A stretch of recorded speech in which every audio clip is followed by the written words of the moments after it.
So when I was writing the creative journal, I had a horrible writer's block. I shouldn't even say I was writing it because I wasn't doing anything. I had reserved 3 days a week. It was my New Year's resolution. 3 days a week I was going to write or research or do something connected to the book.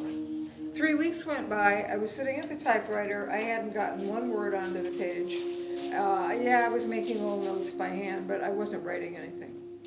I had taught courses in it. My students wanted a book in it. I knew what I wanted to do. It was very clear, but I couldn't do it. Why? So I stopped in the third week. I noticed I haven't written anything. 3 weeks have gone by. What's going on? I know what's going on. My critic is blocking me. So I went upstairs to my bedroom and I got out my journal, 8.5 by 11 journal, and I sat down and I knew that I had to deal with my critic. I had done this before, but I knew that to write this book I had to really get serious. So I wrote down exactly what you're going to be doing. Here's what the critic said, with my dominant hand in a nice little legible handwriting. You're no author, you can't write. Look at this stuff you've written. It's a mess, unclear, dry, garbled. You're wasting your time. No publisher is ever going to accept this. Okay? So there it is right there. The cause of my block. The symptoms were that I was paralyzed at the typewriter, I was discouraged, I was tired, and I was blocked. And the results were that I wasn't doing what I wanted to do. I wasn't following my heart's desire. Okay? Those were the symptoms. My behavior and my feelings. And the way my body was feeling. I was tired already. 3 weeks and I hadn't written anything and I was tired. Discouraged, depressed. Okay, so then I put the pen in my non-dominant hand and I answered back from my inner child. This is my inner brat.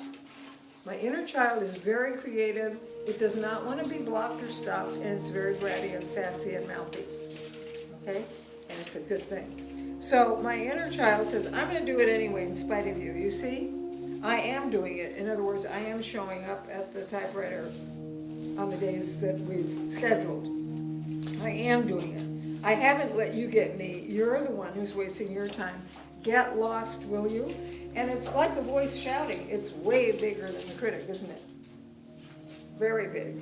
Yes, it's like a child's writing. It's my non-dominant hand. And it's very awkward and it's slow. But it's got a lot of emotion in it. Why? Because it's coming from my right brain.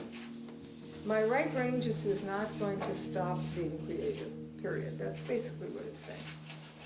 So it's telling the critic in my left brain to shut up, get out, basically. And sometimes that's what my non-dominant hand does say.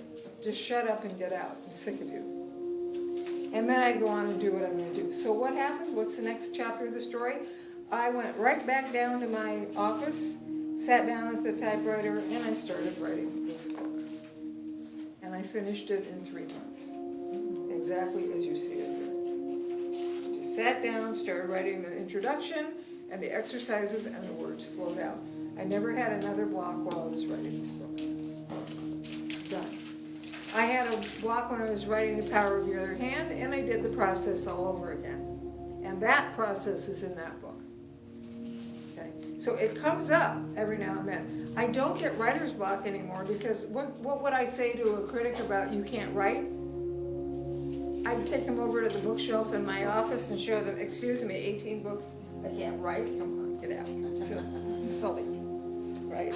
But I could get a block about something new that I want to do that I haven't done before. My author is a primary self now.